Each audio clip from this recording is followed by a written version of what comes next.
Hello everyone. HD engineering मंत्रा YouTube channel पर आप सभी का स्वागत है। आज हमारे साथ अमित जी जुड़े हुए हैं। इन्होंने एसएससी जेई 2024 एग्ज़ाम को टॉप किया है और इनको एमईएस डिपार्टमेंट मिला है। तो सबसे पहले बहुत बहुत congratulation Amit ji. Thank you sir. Amit ji, क्या आप अपने बारे में कुछ बताना चाहेंगे? भाई, आपकी जो एजुकेशन है, आपने क्या मतलब बीटेक की हुई है, डिप्लोमा किया हुआ है और कौन से ईयर में किया हुआ है?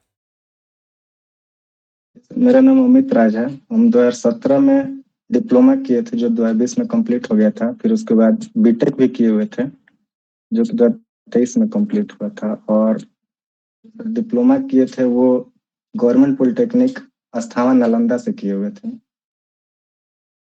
और जो ये बीटेक किए हुए हैं वो गवर्नमेंट इंजीनियरिंग कॉलेज जहानाबाद से किए हुए हैं। 2023 में कंप्लीट हो गया था। एसएससी जेई एग्ज़ाम की तैयारी करनी है, इसके बारे में आपने सबसे पहले कब सोचा? ये डिप्लोमा खत्म होने के बाद जैसे मेरे दिमाग में वो आया था एसएससी जेई का प्रिपरेशन करने का। लेकिन वो बीटेक में जाने के बाद इतना सही से हो नहीं पाया था। लेकिन वो दिमाग में मेरे आया था कि तैयारी करना है, फिर धीरे धीरे करना स्टार्ट कर दिए थे। तो लगभग कितना टाइम लगा आपको? मतलब आपने जब तैयारी प्रॉपर ढंग से स्टार्ट करी और जब आपका ये एग्ज़ाम क्लियर हो गया उसके दौरान? उसके दौरान जैसे हम 2020 के बाद प्रिपरेशन में लगे हुए थे, लेकिन कोई क्लास लेकर नहीं, बस रैंडम, बस बीटेक का जो सब्जेक्ट आता था उसी को पढ़ते थे। तो वो तो यूट्यूब से कहीं कहीं से पढ़ लेते थे। जैसे उसमें बहुत सारा जसपाल सर का और विवेक गुप्ता है उनका वीडियो देखे हुए थे। तो उतना दिन तक पढ़ रहे थे, लेकिन कोई टेस्ट वगैरह ये सब चीज नहीं लगा रहे थे। और ये टेस्ट वगैरह लगाना स्टार्ट किए हैं जब बीटेक कंप्लीट हो गया। उसके बाद पीडब्ल्यू का कोर्स लिए थे। और पीडब्ल्यू का कोर्स लेके अक्टूबर में लिए थे 2023 में। और उसी से कंप्लीट किए थे, पहले सिलेबस कंप्लीट किए थे, उसके बाद साथ में टेस्ट वगैरह लगाते थे। तो सीरियस होकर एक प्रिपरेशन हुआ था वो बीटेक के बाद से ही क्लास लेके स्टार्ट किए थे। यानी 2023 में आपने स्टार्ट की प्रॉपर प्रिपरेशन? हाँ, प्रॉपर क्लास वगैरह लेके प्रिपरेशन स्टार्ट किए थे 2023 में। तो लगभग 2023-24 यानी 2 साल तक आपने पूरे अच्छे तरीके से तैयारी करी आपने। जी। हाँ। तो आपने टेक्निकल और नॉन टेक्निकल सब्जेक्ट जैसे कि जीके जीएस को कैसे मैनेज किए? मेरा जीके जीएस का पोर्शन बहुत ही ज्यादा कमजोर है, तो हम उसमें उतना ध्यान देते भी नहीं थे। पहले हम टेक्निकल को पूरा कवर कर लिए थे। और जो जीके वाला पोर्शन था उसको यूट्यूब पे कोई मैराथन क्लास चला के, मतलब हिस्ट्री का है तो हिस्ट्री का देख लिए, कोई नोट्स वगैरह उसका बनाया नहीं था, बस देख लिए थे उसका क्लास। जो टेस्ट में मिलता था क्वेश्चन, बस उतना ही उसको करते थे, तो उसमें कम कम ही नंबर आता था। वो हमको बस टेक्निकल पे ज्यादा फोकस मतलब ज्यादा रहता था, नॉन टेक पे उतना रहता नहीं था। इसमें ज्यादा नंबर है भी नहीं, 18 नंबर है। नहीं, बस नॉर्मल नॉर्मल से जो वीडियो बस देखे हुए थे उसी से किए थे, और कुछ नहीं किए थे। नहीं, 18 नंबर तो फिर भी काफ़ी अच्छा स्कोर है जीके जीएस के अंदर। हाँ, तो इसमें थोड़ा सा इजी टाइप का पूछा हुआ था इसमें, क्योंकि बहुत लोग थोड़ा सा ज्यादा अटेम्प्ट किए हुए थे, लेकिन इसमें मेरा इतना ही था। अच्छा, आप बुक बता सकते हो कौन सी बुक को फॉलो किया आपने? जैसे एसएससी का टेक्निकल का जो प्रिपरेशन किए थे उसमें केवल आईएएस मास्टर का हम एक बुक लगाए थे। और जो उसका डाटा वगैरह पढ़ने के लिए एक सिविल, जो यूथ का गोली आता है ना, यूथ हाँ हाँ। का जो सिविल की गोली करके आता है 2.2, उसमें से हम डाटा वगैरह थोड़ा सा पढ़ने के लिए, क्योंकि शॉर्ट नोट्स अलग से कुछ नहीं बनाए हुए थे, तो उसी में से हम पढ़ते थे।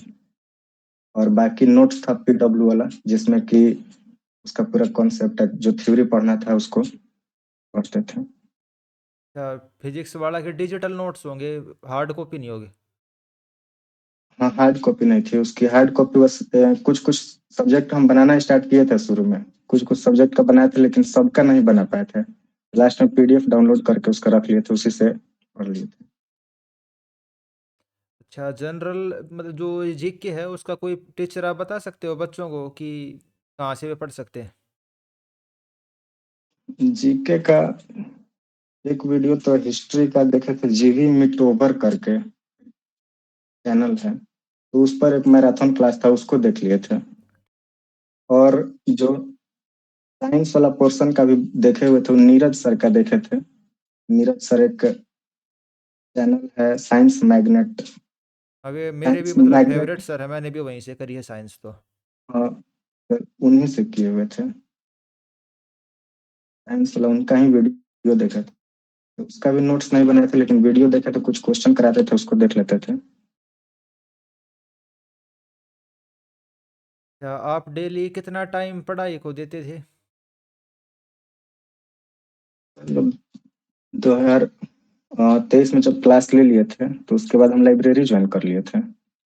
और शुरू में तो 5 घंटे वाला किए थे, तो उससे मतलब उतना प्रॉपर टाइम पूरा 5 घंटा दे नहीं पाते थे उसमें। बहुत सारा टाइम थोड़ा बहुत बर्बाद भी हो जाता था, तो इसलिए हम पूरा उसको 10 घंटा वाला ले लिए थे। इसमें कि 7-8 घंटा पढ़ाई हो जाता था, और क्लास ही देखते थे और नोट्स बनाते थे वहाँ पे। अच्छा, एक चीज़ बताइए, जो आपका वीक एरिया था उसको आप तैयारी कैसे करते थे? वीक एरिया मेरा रहा था कुछ छोटा छोटा सब्जेक्ट, जैसे हाइड्रोलॉजी हो गया, या फिर जो भी छोटा छोटा था जिसमें हम बहुत ज्यादा डीप में जाना नहीं चाहते थे, हाइड्रोलिक मशीन हो गया। और लेकिन बाकी जो बड़ा बड़ा सब्जेक्ट था उसका तो थोड़ा सा डीप में जा जा के पढ़े हुए थे। जैसे जसपाल सर का जो वीडियो है यूट्यूब पे, उनसे पढ़े हुए हैं, बीएमसी इन्वायरमेंट इस सब का देखे हुए थे, सॉइल का। लेकिन वो छोटा छोटा पोर्शन इस सब वीक एरिया था, जिसमें हम ज्यादा डीप में जाके पढ़े हुए नहीं थे, और ना ही वो उतना समझ में मतलब क्लियर हो पाया था हर टेक्निकल टर्म। तो हम उसका शॉर्ट में ही बस पढ़ाई कर लेते थे। शॉर्ट में मतलब उसका शॉर्ट नोट्स, उसका डाटा है तो डाटा याद कर लेते थे, फॉर्मूला है तो फॉर्मूला उसका याद कर लिया। टेस्ट वगैरह लगा के देख लिया उसका क्वेश्चन बन रहा है कि नहीं बन रहा है। तो हो जाता था मेरा उतना से। तो छोटा था, उसमें ज्यादा डीप में जाने का कोई मतलब ही नहीं हमको बन रहा था, तो उसका इसी तरह से कर लिया था। हाइड्रोलिक मशीन था जिसमें हाइड्रोलॉजी था। ये बिल्कुल सही स्ट्रेटजी थी भाई आपकी। मैं भी बच्चों को यही सजेस्ट करता हूँ, जो ज़्यादा डिफिकल्ट क्वेश्चन और क्वेश्चन उनसे आते नहीं पेपर में, तो उनको ना करें, ज़्यादा टाइम जी, ना दें, तो वही वहीं सही रहता है। हाँ। अच्छा, जो आजकल बच्चों में फ़ोन चलाने की आदत लग जाती है, वे इंस्टाग्राम फेसबुक काफ़ी चलाते हैं, तो ऐसी भी कोई प्रॉब्लम थी आपके साथ? फोन पे तो इंस्टाग्राम, यूट्यूब पे इंस्टाग्राम और फेसबुक तो नहीं चलाते हैं, लेकिन यूट्यूब हम थोड़ा सा देख लेते थे, लेकिन इंस्टाग्राम ये सब का कुछ नहीं था वैसा यानी लगता। फ़ोन का मतलब एडिक्शन नहीं था, पढ़ाई के लिए यूज़ करते थे फ़ोन को? हम पढ़ाई के लिए कुछ यूट्यूब पे थोड़ा थोड़ा बहुत जाता था टाइम, मतलब घंटा 2 घंटा जो भी जाता था वो यूट्यूब पे जाता था, थोड़ा सा कुछ वीडियो देखने। क्या फोन का आपने यूज जो था वो पढ़ाई से ज्यादा हाँ, रहा। हाँ।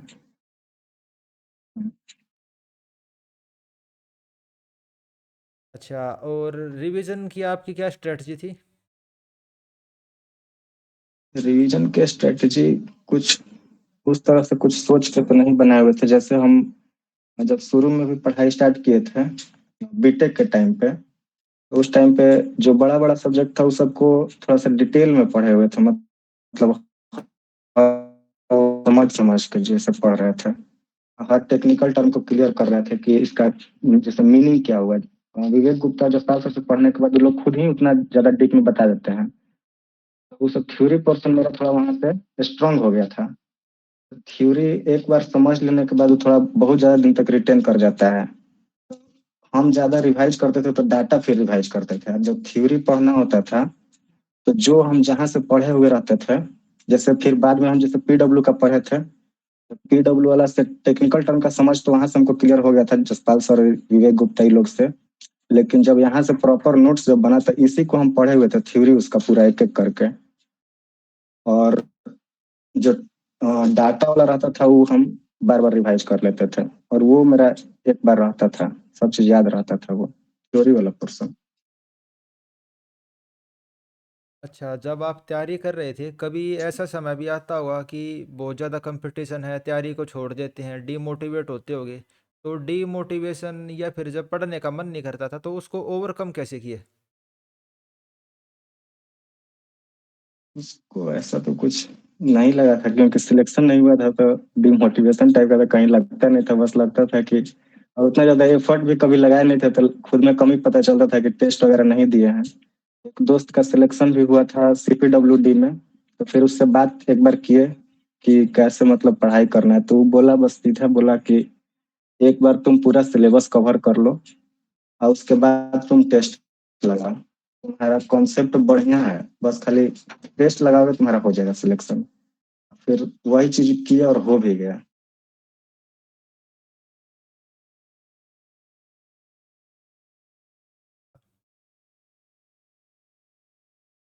तो जब एग्ज़ाम का भी रिजल्ट आया है अभी 3 या 4 फरवरी को, तो आपने सेलिब्रेशन कैसे की?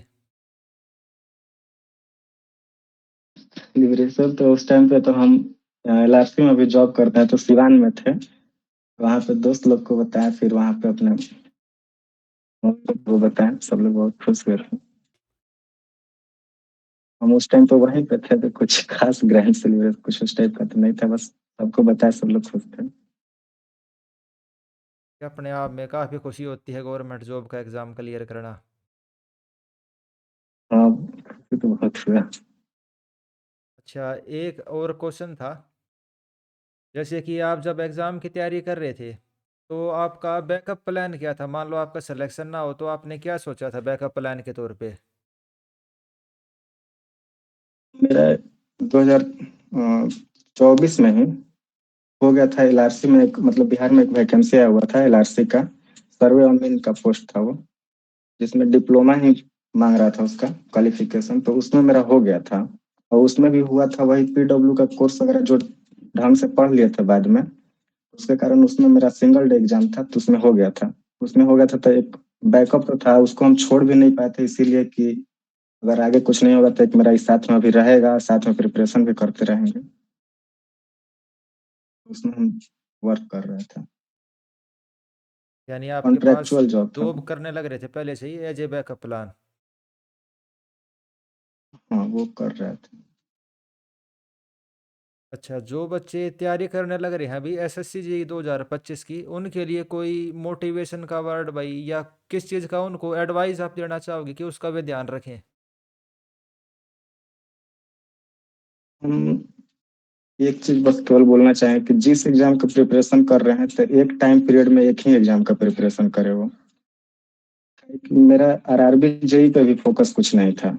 जब प्रिपरेशन कर रहे थे तब बस मेरा स्ट्रेंथ बस SSC JEE में दिख रहा था, क्योंकि नॉन टेक मेरा मजबूत नहीं था।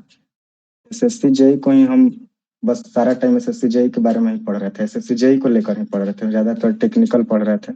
एक टाइम पीरियड में एक टारगेट रखने पे। क्वेश्चन और था, जो एसएससी जेई प्री है और एसएससी जेई मेंस है, उसमें जो टेक्निकल वाला पोर्शन है उसमें कोई डिफरेंस आपको लगा?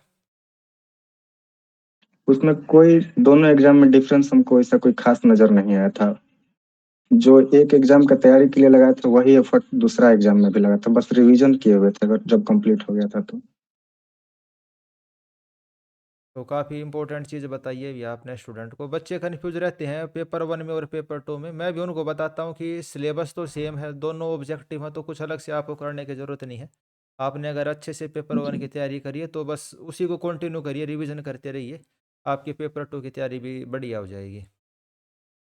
हाँ, एक और चीज हम और बोलना चाहें कि जो प्रिपरेशन मतलब पूरा सिलेबस मेरा कवर हो गया था, उस टाइम पे टेस्ट वगैरह में कम नंबर आता था, तो उससे मतलब फिर आपका वीडियो हम मतलब देखे हुए थे उस टाइम पे, और इससे पहले भी बहुत सारा वीडियो देखे थे कि उससे नंबर कम आता है, लेकिन उससे डिमोटिवेट होना नहीं है। नंबर एक्चुअल में कम आता था, लेकिन ज्यादा हम PYQ वगैरह फिर ज्यादा लगा लेते थे, मतलब PYQ एक बार दे लेते थे, PYQ का ये सब, तो उसमें ठीक ठाक नंबर, अच्छा नंबर आ जाता था। उससे कोई खास फर्क पड़ा भी नहीं एग्जाम में। सही बात है, अगर प्रीवियस ईयर क्वेश्चन में अगर आपके 75 से लेके 80% नंबर आने लग रहे हैं तो चिंता करने की कोई बात नहीं। हाँ, चिंता, वो अच्छा फील आ जाता है, समझ में थोड़ा सा आ जाता है कि ना इस बार हो सकता है मेरा। ये तो है। उसमें PYQ जब देते थे तो उसमें 130, 140, 145 इस टाइप से नंबर आ जाता था, PYQ वाला जब टेस्ट करते थे। अच्छा, एक चीज़ और क्वेश्चन है, सेल्फ स्टडी वर्सेस कोचिंग, इनका मतलब बच्चों को आप क्या सलाह देना चाहोगे कि भाई आपको कोचिंग ज्वाइन करनी चाहिए या सेल्फ स्टडी करके भी वो क्लियर कर सकते हैं? सेल्फ स्टडी से भी हो सकता है, लेकिन उसमें हो सकता है कि टाइम ज्यादा लग जाए, क्योंकि ये टेक्निकल पूरा एग्जाम होता है। और टेक्निकल टर्म को समझना बहुत डिफिकल्ट, हम किए हुए हैं, बहुत दिन तक किए थे। तो उसमें बहुत सारा चीज क्लियर किया था, आखिर वीडियो से ही क्लियर किया था। उसमें भी सेल्फ स्टडी मतलब खुद से कुछ किया नहीं जा सकता था, पूरा टेक्निकल था वो। इसमें सबसे आसान तरीका यही रहेगा कि एक कोई कोचिंग ले लीजिए और उसका पूरा कवर कर लीजिए। और पूरा कवर करने के बाद आप टेस्ट और रिवीजन करिए, हो जाएगा। नहीं, लेकिन बिल्कुल हाँ, सही इस कहा भाई एक बार आपने। पूरा जो नोट्स, एक बार अगर थ्योरी पढ़ रहे हैं तो थ्योरी के लिए एक ही सोर्स रखिए पढ़ने के लिए। जैसे हम पीडब्ल्यू का जब पूरा समझ के उसको पढ़े, जब चीज सारा चीज हमको वहां से समझ में आ गया टीचर के थ्रू, वहां पे सिमरन मैम लोग जो पढ़ाई हुई हैं, यशवंत सर जो जियो टेक पढ़ाए हुए हैं, तो जो चीज हमको समझ में थ्योरी के टर्म में जो आया, सब जिस थ्योरी का जो मीनिंग हमको समझ में आया, उसको हम वहीं से बार बार पढ़ते थे।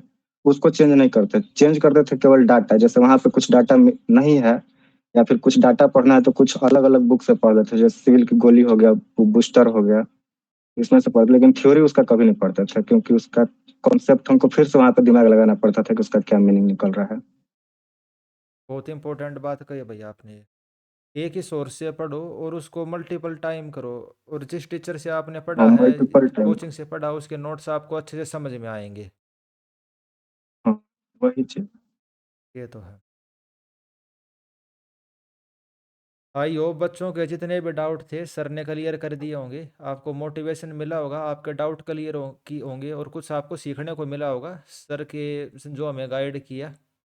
तो थैंक यू अमित जी हमारे साथ जुड़ने के लिए और बच्चों को मोटिवेट करने के लिए। थैंक यू सर, मौका दिए इसके लिए बहुत बहुत thank you. Thank you everyone. अगर आपने चैनल को अभी तक सब्सक्राइब नहीं किया तो आप सब्सक्राइब कर सकते हो। के सर अलावा एक और आप चीज हम बोलना चाहते हैं, और एक और चीज हम बोलना चाहेंगे कि जब एग्जाम का प्रिपरेशन हो जाता है तो उस टाइम पे मतलब एक डर भी लगने लगता है। थोड़ा सा एग्जाम देने जाने से पहले एक डर आ जाता है।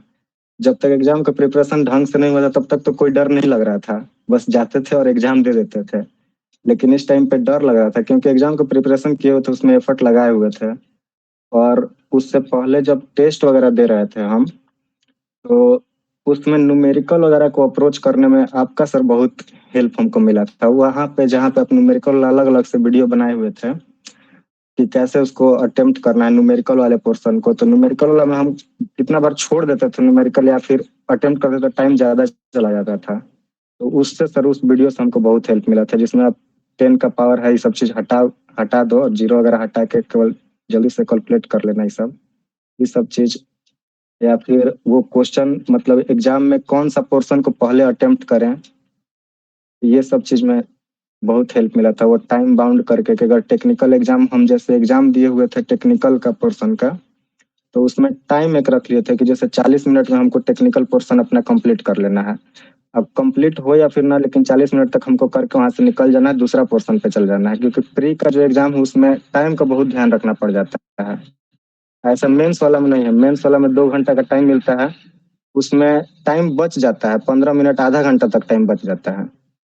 लेकिन प्री वाले में टाइम का थोड़ा सा दिक्कत होता है। तो प्री वाले एग्जाम में वहाँ पे 40 मिनट रख लिए थे टेक्निकल के लिए। और टेक्निकल पोर्शन लगता है हम 60 65 70 का अप्रोक्स किए थे, फिर उसके बाद हम छोड़ दिए थे। और फिर रीजनिंग पोर्शन कर लिए थे, रीजनिंग पूरा कर लिए थे। और रीजनिंग करने के बाद फिर हम जीके जीके पे गए थे। फिर टाइम मेरे पास बचा हुआ था, फिर हम लास्ट में टेक्निकल को जितना बचा हुआ था उसको किए थे। बिल्कुल। स्टूडेंट भी चैनल के ऊपर जाके वो प्लेलिस्ट देख सकते हैं जो हमने प्रीवियस ईयर क्वेश्चन की प्लेलिस्ट की है, और एग्ज़ाम को कैसे सॉल्व करना चाहिए, क्या स्ट्रेटजी रहती जी। है, कौन से पोर्शन को कितना टाइम दे। तो काफ़ी हेल्पफुल रहेगी आपके एग्ज़ाम प्रिपरेशन के लिए। इस वीडियो में हम इतना ही रखते हैं। थैंक यू अमित जी हमारे साथ जुड़ने के लिए, and best of luck your for future. Thank you. Thank you भाई। Thank you.